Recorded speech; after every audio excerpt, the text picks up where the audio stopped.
Hi viewers, চলুন না আমরা এখন এই সর্দার বাড়িটি ঘুরে ঘুরে দেখি, আনাচে কানাচে এর সুন্দর শৈল্পিক চিত্র যে কারুকার্যগুলি আছে সেটা দেখে উপভোগ করি এবং আপনাদেরকে দেখানোর চেষ্টা করি।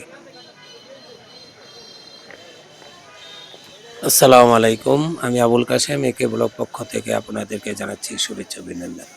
আরও একটি নতুন ভিডিও নিয়ে হাজির হলাম, সেটা হচ্ছিল সোনারগাঁও এর বড় সর্দার বাড়ি। এই বড় সর্দার বাড়িটি মূলত ব্রিটিশ আমলে ঐশ্বর্যকান্ত সাহা সর্দার নামে একজন প্রভাবশালী ব্যবসায়ীর বাড়ি। তবে এই কাঠামোর ভেতরে সুলতানি ও মুঘল আমলে প্রাচীন স্থাপত্যের অস্তিত্ব খুঁজে পাওয়া যায়। বাড়ির মূল কাঠামোর একটি অংশ 12 ভূঁইয়া বা প্রারম্ভিক মুঘল আমলের বলে ধারণা করা যায়। এই সর্দার বাড়িটি নারায়ণগঞ্জ জেলার সোনারগাঁও উপজেলার মুগরাপাড়া ইউনিয়নে অবস্থিত। প্রায় 600 বছরের পুরনো এই ঐতিহাসিক বড় সর্দার বাড়ি একটি দ্বিতল জমিদার বাড়ি, যাকে আবার ইশাখা বাড়িও বলা হয়। পরবর্তীতে 1901 থেকে 1923 সালের দিকে ঐশ্বর্যকান্ত সাহা সর্দার নামক এই বণিক এই বাড়িটি সংস্কার করে এক বিশাল প্রাসাদে রূপান্তর করেন। বাংলাদেশ লোক ও কারুশিল্প ফাউন্ডেশনের অধীনে এই নান্দনিক বাড়িটিতে 85টি কক্ষ রয়েছে। এই বড় সর্দার বাড়িটি সোনারগাঁয়ের পানাম সিটির কাছে অবস্থিত। এই বাড়িটি সুলতানি আমলের মুঘল স্থাপত্যের প্রভাব এবং সর্বশেষ ব্রিটিশ ঔপনিবেশিক রীতির সংমিশ্রণে তৈরি। প্রাসাদটির পরতে পরতে লুকিয়ে আছে নিপুণ শিল্পের ছোঁয়া। এর প্রবেশদ্বারে পা রাখতেই চোখ ধাতিয়ে যায় মায়াবী ঝিলমিলের কারণে। ভাঙ্গা চীনা বাসন আর রঙিন কাচের টুকরো দিয়ে গড়া সেই মোজাইক যেন কোনো সুনিপুণ শিল্পীর হাতে বোনা এক জাদুকরী মানচিত্র। চুন সুরকির পলিস্তরে ঢাকা প্রাচীন দেয়ালগুলো আজও আগলে রেখেছে সেকেলের ঘ্রাণ।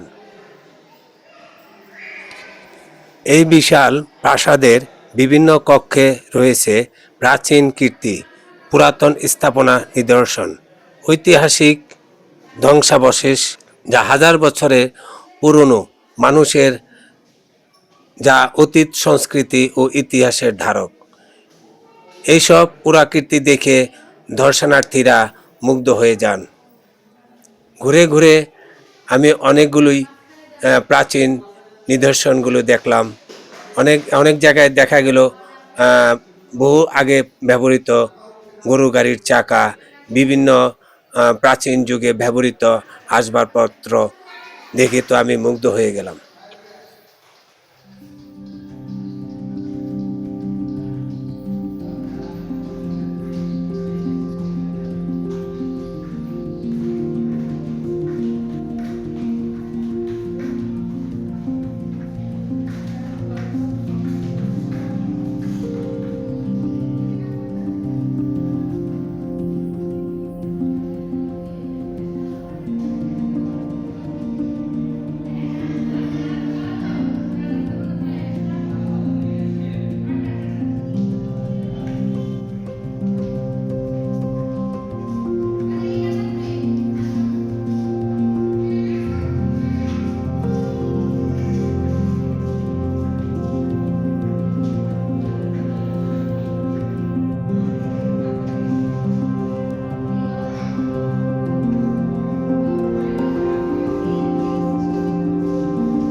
এটা ছিল বড় সর্দার বাড়ি।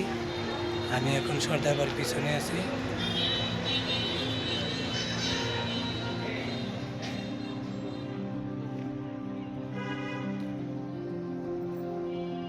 সুসজ্জিত পশ্চিম দুয়ারে ইটের তৈরি বাঁধানো ঘাট সহ একটি দিঘি বিদ্যমান রয়েছে, যার পারে দুজন ইংরেজ অশ্বারোহীর মূর্তি রয়েছে। এই রাজকীয় ঘটনায় একসময় হয়তো জলকেলি চলত অভিজাতদের মধ্যে।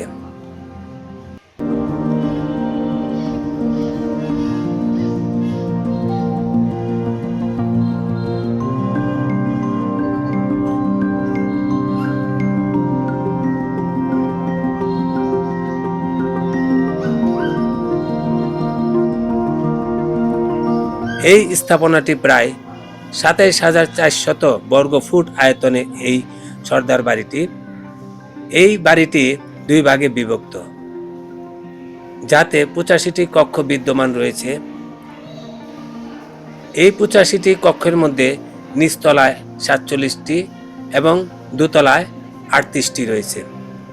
দেয়ালগুলিতে নিপুণ নকশা, কারুকার্য, রঙিন টাইলস এবং মার্বেল পাথর দ্বারা গঠিত। এই বাড়িটি জরাজীর্ণ হয়ে পড়ায় ২০১২ সালে প্রায় ২০ কোটি টাকা ব্যয় করে বাড়িটি সংস্কার করা হয়। এটি এখন লোক ও কারুশিল্প জাদুঘরের অংশ হিসেবে পর্যটকদের জন্য উপযুক্ত করা হয়েছে, যার প্রবেশ মূল্য বাংলাদেশিদের জন্য জনপ্রতি ১০০ টাকা এবং বিদেশিদের জন্য জনপ্রতি ২০০ টাকা নির্ধারণ করা হয়েছে।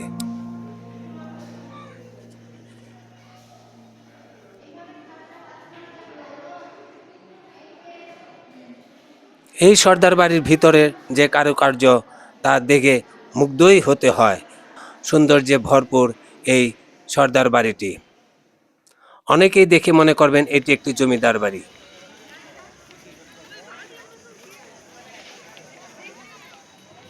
এই বাড়িটির পাশেই রয়েছে জয়নাল আবেদিনের একটি ভাস্কর, যা খুবই জনপ্রিয়। এই সর্দার বাড়িটি দেখতে প্রতিদিন শত শত লোক আগমন ঘটে।